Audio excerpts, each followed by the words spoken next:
बिस्मिल्लाहिर्रहमानिर्रहीम। अस्सलामुअलैकुम। Welcome back to Almiyaz kitchen. मैं उम्मीद करती हूँ आप सब खैरियत से होंगे। आज की रेसिपी में हम बनाने जा रहे हैं बीफ शामी कबाब। तो चलिए बनाना स्टार्ट करते हैं। ये आधा किलो मेरे पास चने की दाल है। इसको 1 घंटा पहले मैंने भिगो के रखा हुआ था। इसमें 1 टीस्पून नमक डाल के इसको बॉईल करने के लिए रखेंगे। ये 1 किलो मेरे पास बीफ बोनलेस है। इसमें 2 मीडियम साइज़ के प्याज काट के डाल देंगे।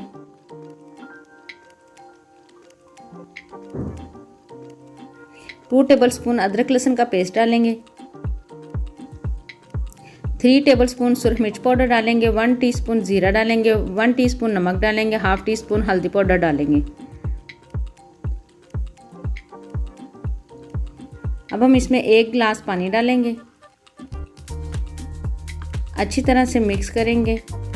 अब हम इसमें 2 मीडियम साइज़ के टमाटर डाल देंगे। ये मैं डालना भूल गई थी। टमाटर डाल के अब हम इसको 15 से 20 मिनट का प्रेशर लगाएंगे। 15 से 20 मिनट हो चुके हैं। पानी को अच्छी तरह से खुश्क कर लेंगे। ये देखें बीफ हमारा माशाल्लाह से पक चुका है। देखें दाल भी हमारी बॉयल हो चुकी है और बीफ भी। अब हम कुंडी डंडे में दाल थोड़ी सी डालेंगे और बीफ डाल के इसको पीस लेंगे। अगर आप चॉपर में पीसना चाहते हैं तो चॉपर में पीस लें, फिर आपके शामी रेशेदार नहीं बनेंगे। अब हम इसमें 1 टेबलस्पून काली मिर्च पाउडर डालेंगे। 2 टेबलस्पून सब्ज़ मिर्च का पेस्ट डालेंगे। अगर आपके पास नहीं है तो दाल पीसते हुए 6 से 7 सब्ज़ मिर्चें डाल दें। 1 टेबलस्पून इसमें गरम मसाला डालेंगे और इसको अच्छी तरह से मिक्स करेंगे।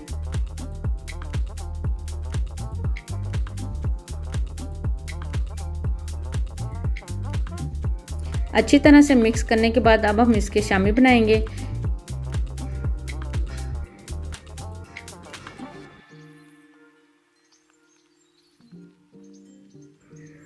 अंडा लेंगे, इसको अच्छी तरह से फेंटेंगे। अब हम इसमें शामी डालेंगे।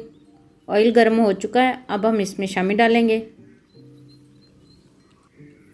लें जी, मज़ेदार हमारे बीफ शामी बन के तैयार हो चुके हैं। मैं उम्मीद करती हूँ आपको मेरी वीडियो ज़रूर पसंद आई होगी। मुझे और मेरी टीम को दुआ में ज़रूर याद रखें। मिलते हैं नेक्स्ट वीडियो में, तब तक के लिए अल्लाह हाफिज़।